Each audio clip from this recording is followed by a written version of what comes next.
Now let's talk about traveling. Sometimes you go on vacation. You gotta take some of your stuff. Mostly stuff to wear. But which stuff should you take? Can't take all your stuff. Just the stuff you really like. The stuff that fits you well that month. In effect, on vacation, you take a smaller, second version of your stuff. Let's say you go to Honolulu for 2 weeks.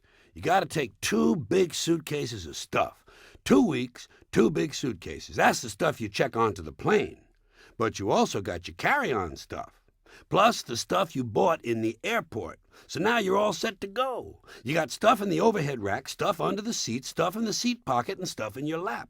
And let's not forget the stuff you're going to steal from the airline. Silverware, soap, blanket, toilet paper, salt, and pepper shakers. Too bad those headsets won't work at home. And so you fly to Honolulu and claim your stuff, if the airline didn't drop it in the ocean. And you go to the hotel, and the first thing you do is put away your stuff. There's lots of places in a hotel to put your stuff. I'll put some stuff in here, you put some stuff in there. Hey, don't put your stuff in there, that's my stuff. Here's another place, put some stuff in here, and there's another place. Hey, you know what? We got more places than we got stuff. We're gonna have to go out and buy more stuff. Finally, you put away all your stuff, but you don't quite feel at ease, 'cause you're a long way from home. Still, you sense that you must be okay because you do have some of your stuff with you. And so, you relax in Honolulu on that basis. That's when your friend from Maui calls and says, "Hey, why don't you come over to Maui for the weekend? Spend a couple of nights over here." Oh, no. Now what do you bring? Can't bring all this stuff. You got to bring an even smaller version of your stuff. Just enough stuff for a weekend on Maui. The third version of your stuff. And as you're flying over to Maui, you realize that you're really spread out now. You got stuff all over the world. Stuff at home, stuff in the garage, stuff at your parents' house, maybe. Stuff in storage, stuff in Honolulu, and stuff on the plane. Supply lines are getting longer and harder to maintain. Finally, you get to your friend's place on Maui, and they give you a little room to sleep in. And there's a nightstand. Not much room on it for your stuff. But it's okay, 'cause you don't have much stuff now.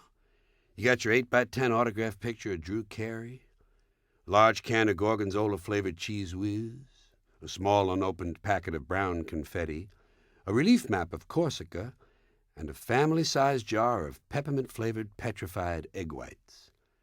And you know that even though you're a long way from home, you must be okay, because you do have a good supply of peppermint-flavored petrified egg whites. And so you begin to relax in Maui on that basis.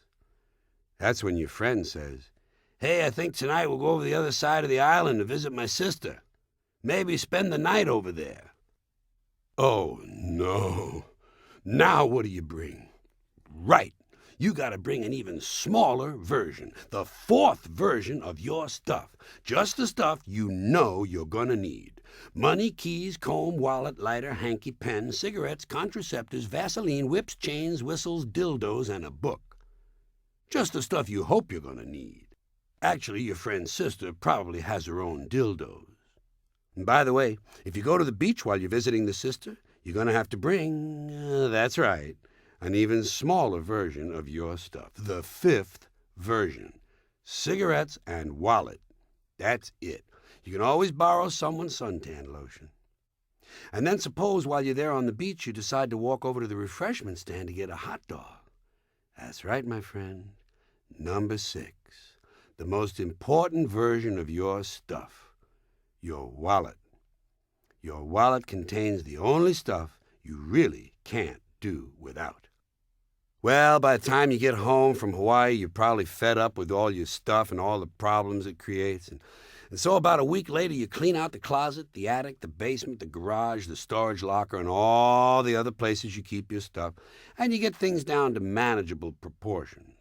Just the right amount of stuff to lead a simple and uncomplicated life. And that's when the phone rings. It's a lawyer. Seems your aunt has died and left you all her stuff. Oh, no. Now what do? Right. You do the only thing you can do, the honorable thing. You tell the lawyer to stuff it. Thank you.